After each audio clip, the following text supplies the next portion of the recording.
जय माता दी। जय मां कामाख्या। कामाख्ये वरदे देवी नीलपर्वतवासिनी तम देवी जगतमाता योनि मुद्रे नमस्तुते।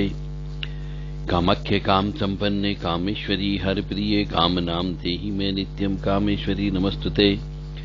कामदे काम रूपस्ते सुभगे सुर सेविते करोमि दर्शन देव्यम सर कामार्थ सिद्धये।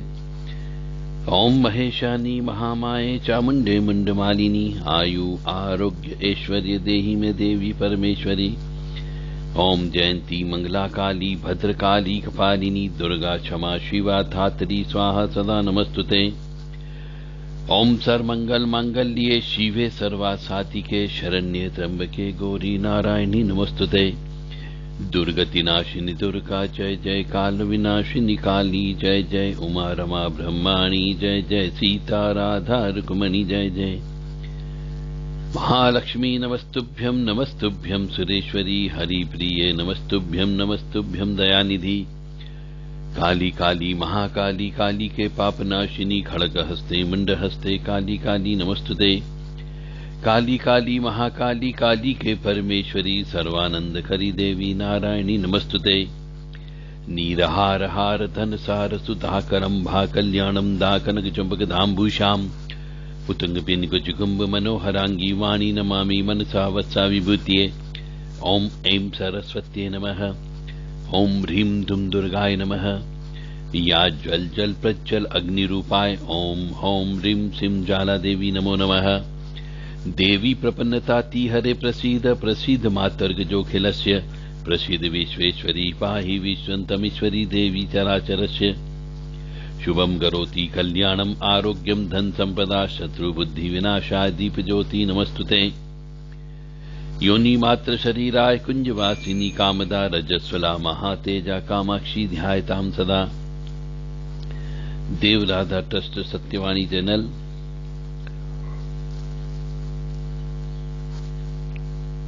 मनुष्य जब पीड़ित हो जाता है, किसी मनुष्य के द्वारा पीड़ित हो जाता हो, अपने ग्रह नक्षत्रों की वजह से पीड़ित हो जाता हो, या अपने पिछले जन्म के संचित कर्म या प्रारब्ध कर्म की वजह से पीड़ित हो जाता है,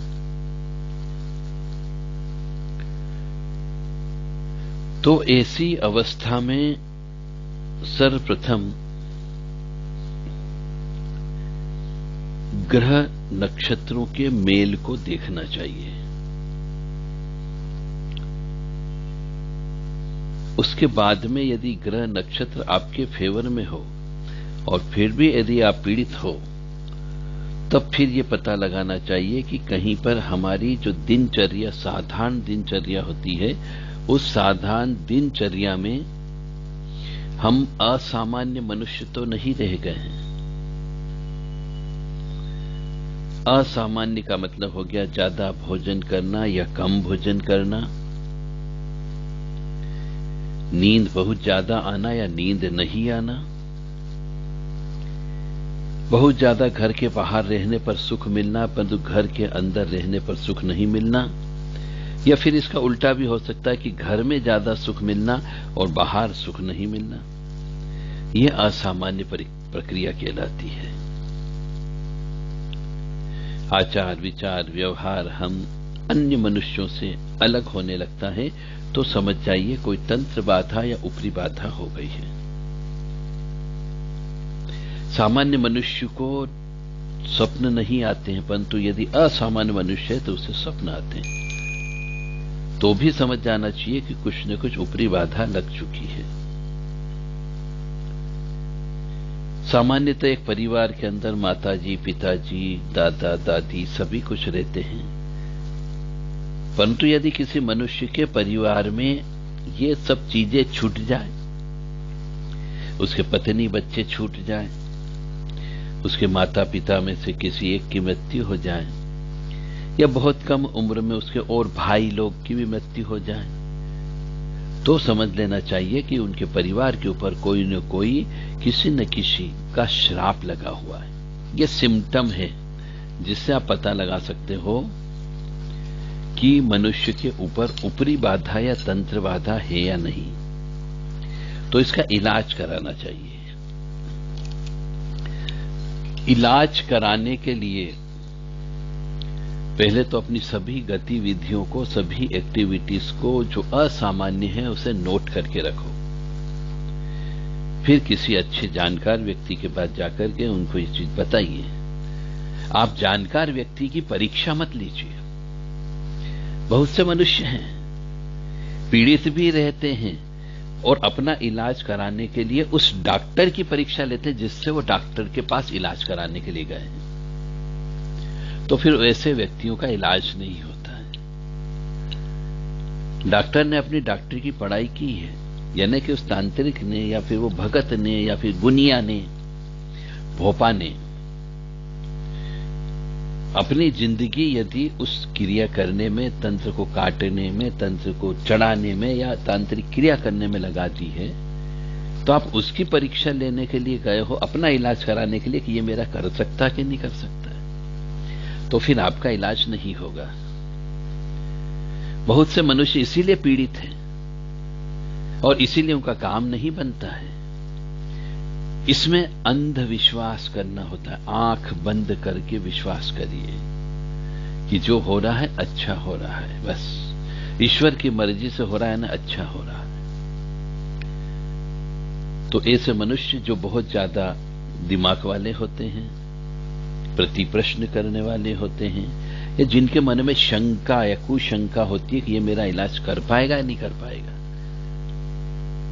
तो उस गुरु से जिसके पास आप आए हैं, जिसके इलाज कराने की मंशा रखते हो, उससे ही, उसकी ही परीक्षा लेने की कोशिश करते हो, तो फिर आपका काम नहीं बनता। क्योंकि उस व्यक्ति के साथ में, उस गुनिया के साथ में, उस भगत के साथ में, उस भोपा के साथ में जहां पर बैठकें होती है या जहां पर देवी देवताओं का वास होता है, वह सब शक्तियां उस मनुष्य के साथ में ही रहती है, तो वो नाराज हो जाती है कि ये व्यक्ति जो अपना इलाज कराने आया है, मेरी बेटे की परीक्षा ले रहा है, तो उसका इलाज नहीं होता है। चाहे वो पैसा खर्च कर दे तो भी, पूजा पाठ करा ले तो भी इलाज नहीं होगा, वो वहां से खाली हाथ ही जाएगा। इसलिए आप सबसे विनम्र निवेदन है कि जो पीड़ित व्यक्ति है, तंत्र बाधा से पीड़ित है, ऊपरी बाधा से पीड़ित है, भूत प्रेत पिशाच से पीड़ित है, चौकी लगने की वजह से पीड़ित है, तो कभी भी जिसके पास इलाज कराने के लिए आप गए हो, उसके प्रति शंका या कुशंका मत रखिए, समझ जाओ। और जाते हो तो समर्पण भाव से जाइए, तो आपका इलाज अवश्य होगा। बहुत से मनुष्यों के पास में ऊपरी बाधा का मतलब हो गया कि प्रेत बाधा, चुड़ैल बाधा, जिन जिन्नात की बाधा, कुल देवी देवताओं की बाधा, यह रहती है तो शरीर में आ जाती है। पितृदोष होता तो भी शरीर में आ जाता है और बात करता है, हवा रूप में, पवन रूप में आकर के बात करता है, तो इलाज हो जाता है आसानी से। परंतु यदि किसी के घर पे, किसी के दुकान पे, किसी के व्यवसाय स्थल पे, किसी की फैक्ट्री पर कोई चौकी लगी हुई हो, कोई गड़ा धन की चौकी लगी हुई हो, घर के अंदर, दुकान के अंदर, व्यवसाय स्थल के अंदर कुछ तंत्रात्मक वस्तुएं डाल दी गई हो, सुअर की बलि दे दी गई हो, सुअर का खून डाल दिया गया हो, कहीं से गाय की हड्डी ला करके जमीन में गाड़ दी गई हो, तो ऐसी चीजें शरीर में कभी नहीं आएगी। वो सिर्फ मनुष्य को दीमक की तरह खाती है, उसके व्यवसाय को खा जाएगी, उसके परिवार को खा जाएगी, मनुष्य को खा जाएगी और अंततः लाइलाज बीमारी लग करके आपके पैसे को बर्बाद करके दरिद्रता में आने के बाद में आपकी मृत्यु हो जाएगी। तंत्र विद्या से व्यक्ति जल्दी नहीं मरता है, वो पूरे परिवार को बर्बाद करके जाता है, क्योंकि उसको इसीलिए भेजा जाता है कि इसको बर्बाद करना है, शरीर से भी, पैसे से भी, मन से भी, परिवार से भी। वंश का नाश हो जाता है। तो यदि इस प्रकार की कोई तंत्र बाधा है जो शरीर में नहीं आ रही परंतु आपको डैमेज कर रही है, तो आप समझ जाइए कि यह तंत्र विद्या अलग किस्म की है। इसके लिए व्यक्ति को आपको अपने घर पे, अपनी दुकान तक, व्यवसाय स्थल तक, फैक्ट्री तक ले जाना होगा। वहीं पर जाकर के जानकार व्यक्ति बताएगा कि यहां पे क्या चीज हो गई है। परंतु आप एकदम भी इलाज मत कराइए। आप पहले एक जानकार को पकड़े, फिर दूसरे को पकड़े, फिर तीसरे को पकड़े, फिर जब तीनों की बात एक जैसी हो तब इलाज करवाइए। जैसे आपका शरीर खराब हो गया तो आप जब इलाज कराते हो बीमारी का तो पहले 2-3 जगह इन्वेस्टिगेशन रिपोर्ट लेते हो कि साहब बहुत सीवियर प्रॉब्लम हो गई है। एक ने कैंसर डिटेक्ट कर दिया तो आपके तो नहीं था, मैं तो दूसरी लैब से भी चेक कराऊंगा एक बार सही है कि गलत है। जब 2-3 जगह चेक करा लेते हैं तब उसके बाद डॉक्टर के पास जाते हैं कि साहब अब ये रिपोर्ट है 100% कन्फर्म है कि कैंसर हो गया। इसी प्रकार से तंत्र विद्या में भी जब 2-3 व्यक्ति एक जैसी बात बोले तो मान के चलना तंत्र हुआ, अन्यथा नहीं हुआ। अब यदि 3 व्यक्ति आप लेकर के गए अलग अलग समय पे, अलग अलग तिथि मुहूर्त में, और तीनों ने यदि अलग अलग बात आपको बोल दी तो आप भूल जाओ कि आपके यहां कोई तंत्र विद्या है। यानी कि तीनों को या तो ज्ञान नहीं है या ज्ञान है तो आप तीनों को जो है आप तीनों आपको परेशान करना चाहते हैं, सिर्फ पैसे लूटना चाहते हैं। बहुत खुली किताब की तरह बात कर रहा हूं, मतलब समझ सके तो समझ सकिएगा कि ये अंधी विद्या है। पहले सिम्टम देखा जाता है, यदि सिम्टम नहीं है तो बिल्कुल भूल जाओ कि आपके ऊपर कोई तंत्र विद्या है। जैसा कि सिम्टम मैंने बताया कि शरीर के अंदर अलग अलग जगह दर्द रहना, अमावस पूर्णिमा पर विशेष तौर से हाथ पैरों का टूटना, अमावस पूर्णिमा पर विशेष तौर से घर के अंदर क्लेश की उत्पत्ति होना, अमावस्या पूर्णिमा पर अवश्य जो है घर के अंदर छोटे छोटे सांप के बच्चे निकलना, अमावस पूर्णिमा पर घर के अंदर या ऊपर छत पर कोई न कोई पक्षी का मर जाना, तुलसी जी का सूख जाना इत्यादि। यदि ये होता है तो समझ जाओ तंत्र बाधा से पीड़ित हो गए हो, ये उसके संकेत हैं। जब हम खाना नहीं बना रहे हैं, भोजन नहीं बना है, उसके बाद भी यदि रोटी की जलने की खुशबू आ जाए, रोटी के बनने की खुशबू आ जाए, हवन नहीं किया है परंतु हवन की खुशबू आ जाए, यदि हमने गूगल नहीं जलाई है परंतु गूगल के जलने की खुशबू अचानक आ जाए, या इत्र की खुशबू आने लग जाए, लोभान की खुशबू आने लग जाए, तो समझ जाना कोई न कोई अदृश्य शक्ति आपके आसपास लगी हुई है। हो सकता है ये बदबू भी आ सकती है, गटर की बदबू भी आ सकती है, लेटरिन की बदबू भी आ सकती है, परंतु ये जो बदबू या सुगंध आती है थोड़ी देर के लिए आती, क्षणिक, 1-2 मिनट से ज्यादा नहीं रहती। यदि ऐसी है और चली जाए तो समझ जाओ कोई न कोई अदृश्य शक्ति घर के अंदर या आपके आसपास आई थी और आपको जो डैमेज करना था वो डैमेज करके चली गई, यानी आपके दिल दिमाग को बदल गई। यानी कि अब आप कार्य पे जाएंगे तो आपके कार्य में असफलता हाथ लगती है। इसका भी इलाज होता है। यदि घर के अंदर बिना वजह, जहां पानी का कोई स्थान नहीं हो, यदि वहां पे सीलन रहने लग जाए, सीलन आप पुताई करते हो निकल जाती है, वहां पे गीला रहता ही रहता हो, तो भी समझ जाइए कि ऊपरी बाधा उस घर के अंदर प्रवेश कर चुकी है। यदि मकान अच्छे से बना हुआ है और मकान की दीवारों पर दरार आ जाए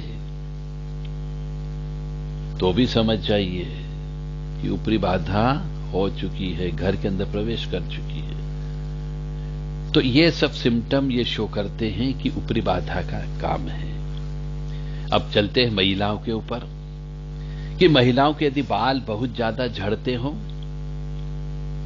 तो समझ जाइए ऊपरी बाधा लगी। यदि बाल धोने के बाद में भी कोई गुच्छे जैसे बाल ज्यादा गिरते हो जवान स्त्री के भी, तो समझ जाइए कि ऊपरी बाधा की वजह से ही बाल ज्यादा गिरते हैं। यदि खाने के अंदर बाल आता हो चाहे रोटी में, पराठे में, सब्जी में, किसी में भी यदि हर 1-2 दिन 4 दिन छोड़ के यदि खाने में बाल आ जाता हो तो समझ जा उस व्यक्ति को जिसने बाल देखा उसके साथ में कोई न कोई प्रेत बाधा लगी हुई है।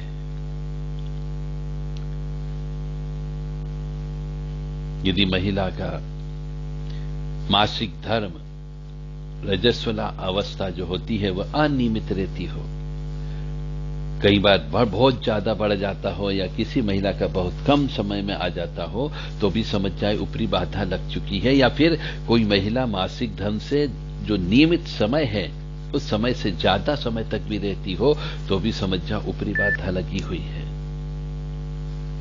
तो ऐसी जो सिम्टम बताए जा रहे हैं, इन सिम्टम के अनुसार मनुष्य को उसका इलाज कराते रहना चाहिए। अब आप कहेंगे कि इलाज करने वाला हमें प्रॉपर व्यक्ति नहीं मिलता है, तो फिर आपको देवराधा ट्रस्ट से संपर्क कर सकते हैं। 9893128047 और 7649862712 पर संपर्क किया जा सकता है। यदि किसी मनुष्य किसी तांत्रिक से, किसी अघोरी से, किसी ओघड़ से, कोई भी किसी भी अपने परिवार के सदस्य या अपने मित्रगण या जो अपना शत्रु है उसके खिलाफ कोई कार्य करवाना चाहता है, करता है, कर भी देता है, परंतु उसका कार्य सफल नहीं होता है तो वो शंका जाहिर करता है। जैसे किसी व्यक्ति ने किसी ओघड़ अघोरी या तांत्रिक से मिलकर के किसी भी व्यक्ति के ऊपर जिसने उसको जिंदगी भर परेशान किया उसके ऊपर मारण प्रयोग करवा देता है, परंतु मारण प्रयोग करने के बाद में सामने वाला व्यक्ति इतनी जल्दी नहीं मरता, तो वो शंका करता है कि क्या मारण प्रयोग मैंने जो किया या करवाया वास्तव में सही हुआ या नहीं हुआ, मरेगा या नहीं मरेगा। तो ऐसे मनुष्यों को जो इस प्रकार का कार्य करवाते हैं, यदि उनके द्वारा शंका कर ली गई तो कार्य नहीं होगा, क्योंकि यह आपकी द्वारा दी गई अदृश्य शक्तियों को भेंट आपने जो दी है मारण प्रयोग के लिए, उनका अपमान होता है, तो फिर वो काम नहीं करती। इसलिए शंका नहीं करनी चाहिए, क्योंकि मारण प्रयोग करते समय व्यक्ति को पूजा स्वयं अपने हाथ से करना होती है और वो स्वयं पूजा करता है। तो जब उसने पूजा की, बलि दी, उससे संबंधित सभी कार्य किया, पुतली भी बनाई, कपड़े का अरेंजमेंट भी हुआ, शमशान भी गए, अन्य मानव प्रयोग से संबंधित सभी कार्य किए, तो फिर उसको शंका नहीं करनी चाहिए कि मैंने खुद ने यह कार्य किया है उसके निर्देशन में रह करके, तो फिर कभी न कभी तो उस व्यक्ति की मृत्यु अवश्य होगी, क्योंकि किया गया कर्म कभी भी खाली नहीं जाता है। हो सकता है जिसके खिलाफ आपने मारण प्रयोग किया हो, मूठ चलवाई हो, चौकी चलवाई हो, तो सामने वाले व्यक्ति ने, जो आपका शत्रु है, यदि उसने कोई रक्षा कवच पहन रखा होगा या साथ में रख रखा होगा तो उसके ऊपर उस चीज का प्रभाव नहीं पड़ेगा। या फिर जिस व्यक्ति के खिलाफ आपने इस प्रकार का मारण प्रयोग किया है उस व्यक्ति के पास में कोई ऐसी शक्तियां हैं जो उस अपने द्वारा की गई मारण प्रयोग के द्वारा भेजी गई शक्तियां को प्रतिकार कर सकता है। अब आपको नहीं मालूम कि उसके पास प्रतिकार करने की शक्ति है या नहीं, आपको नहीं मालूम कि उसके पास कोई रक्षा कवच है या नहीं, आपने तो क्रिया कर दी, परंतु उसको मृत्यु होने में हो सकता है 6 महीने, साल भर, 2 साल, 5 साल भी लग सकते हैं, क्योंकि उसके पास जब तक रक्षा कवच होगा उसकी मृत्यु नहीं हो सकती, तंत्र विद्या से तो नहीं हो सकती। या फिर यह भी कह सकते हैं कि वह व्यक्ति जो आपका शत्रु है, जिसके खिलाफ आपने मारण प्रयोग किया, उस व्यक्ति ने नियम बना रखा हो कि मैं हर अमावस्या को या हर 14 को शमशान में उतारा दूंगा, शमशान में मुर्गा दूंगा, शमशान में मीट मटन दूंगा, तो फिर या मारण प्रयोग के दौरान भेजी गई जो भी शक्ति होती है वह उस भोजन को लेकर के तृप्त होती रहती है और फिर उसके ऊपर कोई क्रिया असर नहीं करती। ये भी हो सकता है कि जिस व्यक्ति के खिलाफ आपने मारण प्रयोग किया, चौकी चलाई, मुठ चलाई, पुतली तंत्र क्रिया, वह व्यक्ति स्वयं हनुमान जी की सेवा करता हो, काली मां की सेवा करता हो, भैरव जी की सेवा करता हो, तो भी उसके ऊपर भी मारण प्रयोग का असर नहीं होगा। या कभी कभी ऐसे व्यक्ति की जब आपने मारण प्रयोग किया, उस वक्त से लेकर अगले 8 साल तक, 6 साल तक या 5 साल तक उसके ग्रह नक्षत्र बहुत अच्छे हैं। उच्च का कोई सूर्य उस समय आ गया, उच्च का शनि आ गया हो, उच्च का राहु आ गया हो, चंद्रमा आ गया, जो उसकी जीवन को रक्षा करने वाले हो, तो जब तक वो ग्रह की महादशा चलेगी उसके ऊपर मारण प्रयोग असर नहीं करेगा। मतलब आपके द्वारा की गई क्रिया उसके आसपास घूमती रहती है, परंतु उसके ऊपर असर नहीं कर सकती, क्योंकि हर एक ग्रह का अपना अपना महत्व होता है। यानी जब मनुष्य का अच्छा ग्रह होता है, जो उसको समृद्धि देने वाला होता है, सुख देने वाला होता है, उस समय पे यदि आपके द्वारा मारण प्रयोग कर दिया गया तो उसके ऊपर बाल बाका भी नहीं होगा, और आप यही सोचोगे कि मैंने जो मारण प्रयोग किया है सफल नहीं हुआ। इसलिए कभी भी ये दिल दिमाग से निकाल दो कि आपने मारण प्रयोग किया है तो तुरंत व्यक्ति की मृत्यु हो जाएगी, यह निश्चित नहीं है।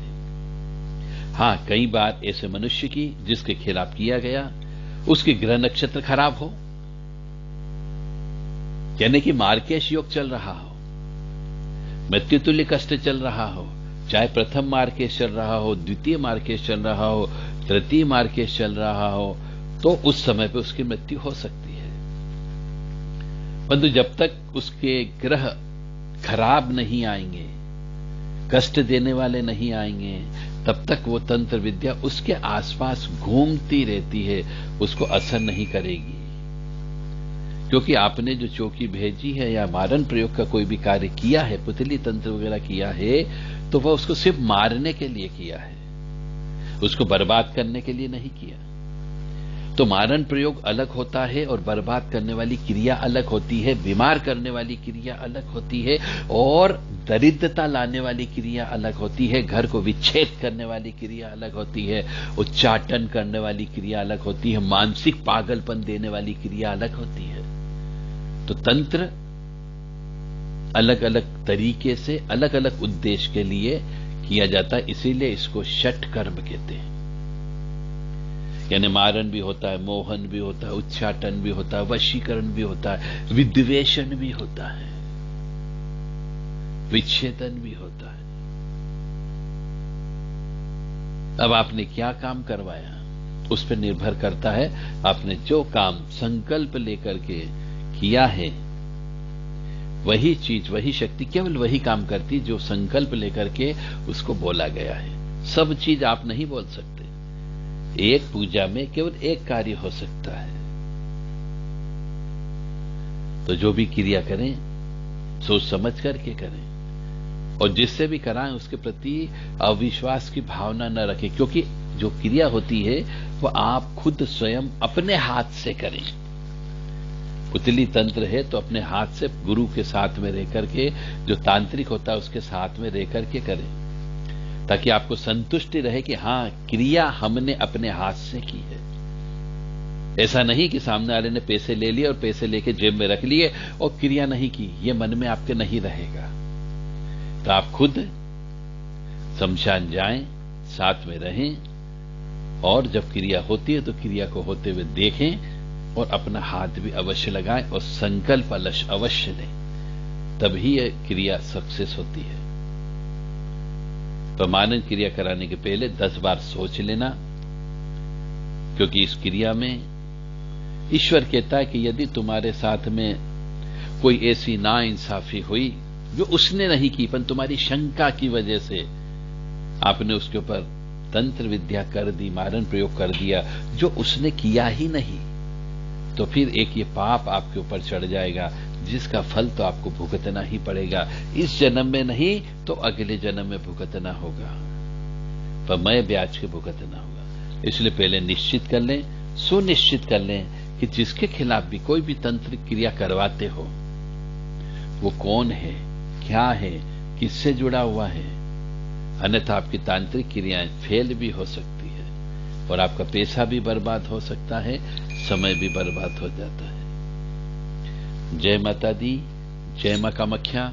इसीलिए आप किसी भी तांत्रिक से ये मत पूछो कि कितने दिन में उसकी मौत हो जाएगी, कितने दिन में मर जाएगा, क्योंकि मारना ईश्वर के हाथ में है, मनुष्य के हाथ में नहीं है। चाहे कितना ही बड़ा तांत्रिक हो, कितना ही बड़ा अघोरी हो, ओघड़ हो, मारने की ताकत सिर्फ ईश्वर में है। अन्यथा अभी तक हो सकता है यदि मनुष्य के पास मारने की शक्ति होती तो हजारों व्यक्ति अभी तक मर चुके होते, इतनी पॉपुलेशन भी नहीं बढ़ती, क्योंकि आए दिन व्यक्ति शमशान में एक दूसरे के ऊपर तांत्रिक क्रिया करते रहते हैं और उसमें मारण प्रयोग भी होता है, बीमार करने की प्रयोग भी होता है, पुतली तंत्र भी होता है। तो कई व्यक्ति काल के ग्रास में समा जाते हैं। तो भारत की धरती के ऊपर इतनी वजन यानी इतने पब्लिक नहीं बढ़ती, क्योंकि शत्रुता बहुत ज्यादा है। इसलिए मारने की शक्ति केवल ईश्वर के हाथ में है कि वो कब मरेगा। हां, आप उसे बर्बाद कर सकते हैं, आप उसे बीमारी दे सकते हैं, आप उसका एक्सीडेंट करवा सकते हो, आप उसके परिवार को छिन्न भिन्न करवा सकते हो, उसको पागल कर सकते हो, परंतु मौत केवल ईश्वर के हाथ में। जय माता दी, जय मां कामाख्या। मां भगवती जगत जननी, आद्य शक्ति भवानी, अलहादिनी शक्ति, कष्ट निवारिणी, दुख निवारिणी, महिषासुर मर्दनी, चंडमुंड नाशिनी, सिंह वाहिनी, क्लेश नाशिनी, दुरितापहारिणी, शत्रु संग विधारिणी, आपको सत बुद्धि प्रदान करे और सुखी स्वस्थ जीवन व्यतीत करे, ऐसी कामना हम मां जगत जननी से करते हैं। कामाख्ये वरदे देवी, नीलपतवासिनी त्वं देवी, जगत माता योनि मुद्रे नमस्तुते। छोम Om Om वषठ त्रीम त्रीम त्रीम home home stream stream कामाख्याय प्रसीद प्रसीद त्रीम त्रीम त्रीम होम होम स्त्रीम स्त्रीम।